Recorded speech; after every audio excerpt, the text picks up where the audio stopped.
Bandeirantes acontece.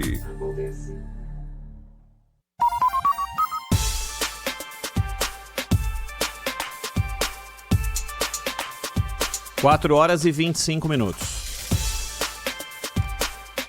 Obrigado a você que está conosco pelas nossas redes, pelo youtube.com/Rádio Bandeirantes Oficial. Se conecte conosco, faça uso das nossas redes, interaja pelo youtube.com/Rádio Bandeirantes Oficial. Você pode aqui, com um clique, estar no bate-papo, conversar com outras pessoas e debater os principais assuntos do programa de hoje.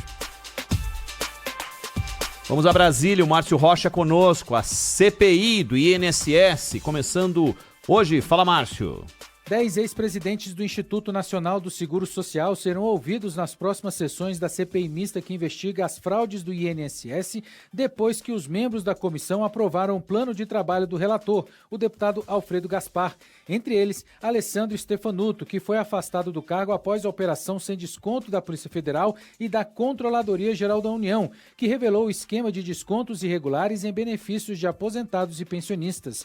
O documento determina a convocação das autoridades que ocuparam o cargo a partir de 2015, ou seja, aquelas que comandaram o INSS durante os governos da ex-presidente Dilma Rousseff, passando pelas gestões de Michel Temer, Jair Bolsonaro e Luiz Inácio Lula da Silva. A comissão vai convidar ex-ministros da Previdência, entre eles Carlos Lupe, ex-ministro do governo Lula e que deixou o cargo depois que o escândalo veio à tona. Além dele, também serão convidados Carlos Gabas, que comandou o ministério durante o governo Dilma, José Carlos Oliveira, ex-ministro do Trabalho e Previdência durante o governo de Jair Bolsonaro, e Marcelo Caetano, que foi secretário de Previdência durante o governo de Michel Temer.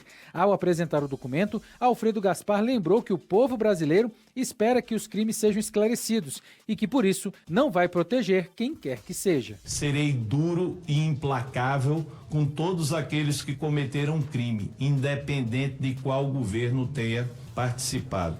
Estou aberto a dialogar com a situação e a oposição, mas em nenhum momento venham me fazer pedido de proteção ou concessão, porque não faz parte da minha história, nem eu irei começar essa nova história hoje, aos 55 anos de idade. Ao todo, a comissão já recebeu mais de 900 requerimentos para serem analisados. Por isso, o líder do governo na Câmara, o deputado José Guimarães, afirmou que os embates entre base e oposição devem começar mesmo quando esses pedidos começarem a ser discutidos. Não há nada do ponto de vista do plano de trabalho que possa não unificar.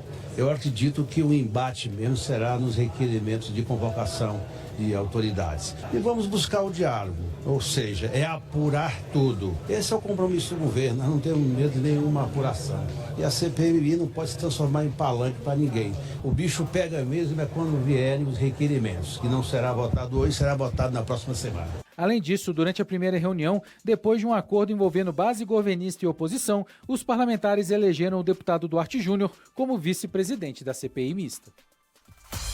Entre as notícias que chegam de Brasília, havia uma dando conta de que havia um acordo entre governo e a CPI sobre que governos seriam investigados, e aí fechou-se um acordo que vem desde o governo Dilma,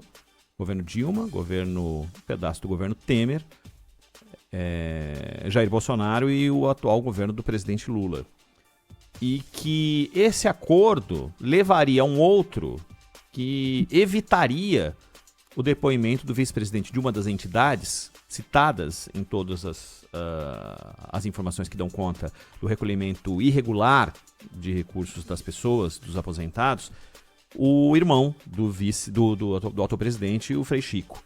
O relator da CPMI, o deputado Alfredo Gaspar, do União Brasil lá de Alagoas, diz que não teve acordo nenhum, diz que não foi procurado pelo governo. Isso é só no primeiro dia de conversa da CPMI do INSS, Aidan. É aquela história, né? Ninguém deve pedir aos integrantes de uma comissão parlamentar, seja de uma casa só ou mista, como é o caso, pedir que eles não façam política. E eles prometem, inclusive, um comportamento que corresponde ao que se espera de um tribunal. Não é o caso. Não será assim. Não é um trabalho técnico. Ele é técnico marginalmente, ele é político. Né?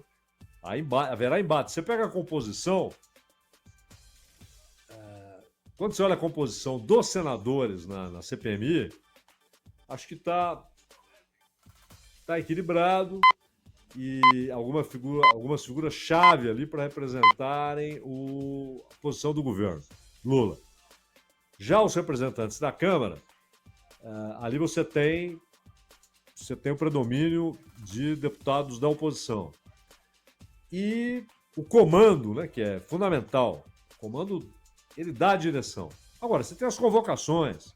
Se uma convocação é rejeitada, isso tem de ser explicado. Inclusive no Supremo, né, Ronald? Tem uma notícia que você mandou pra gente aqui. Já há expectativa de uma enxurrada de ações. Gente pedindo para ter a garantia ao silêncio. Gente pedindo para não ser obrigado a fornecer dados telemáticos e bancários e assim por diante. A própria CPMI pedindo ao Supremo que obrigue a liberação de documentos, porque certas coisas têm de passar pelo judiciário mesmo. Né? Mas a disputa ali é política. Agora, o que se espera como resultado é aquilo que dificilmente se vê em CPIs no Brasil, que é um resultado satisfatório, que a sociedade olhe a obra e diga perfeito. A CPI deu as respostas que a sociedade queria. Quase nunca acontece isso. Inclusive, ao longo da história, com denúncias de gente que pagou para não entrar em investigação. Um negócio lamentável, né? E sempre com a disputa política. Né? Quem ganhar essa disputa conduz para o lado que bem entender. Mas também tem outra história, que aliás é uma tradição de CPIs, aquela história de sabe como começa, não sabe como termina. Por quê? Pode chegar um momento em que ninguém controla mais os rumos, né? Ou os acontecimentos, ou aquilo que vem à tona. Chega lá uma testemunha e diz uma coisa que torna inevitável que uma outra pessoa seja ouvida, e você vai desenrolando o novelo. Né? Mas tá aí uma CPI, no caso mista, que era necessária, né, Ronald? Era necessária. É muito grave o que aconteceu. E muito grave. Não tem essa, né, Zaidan? Que a gente falou aqui a respeito de acordo.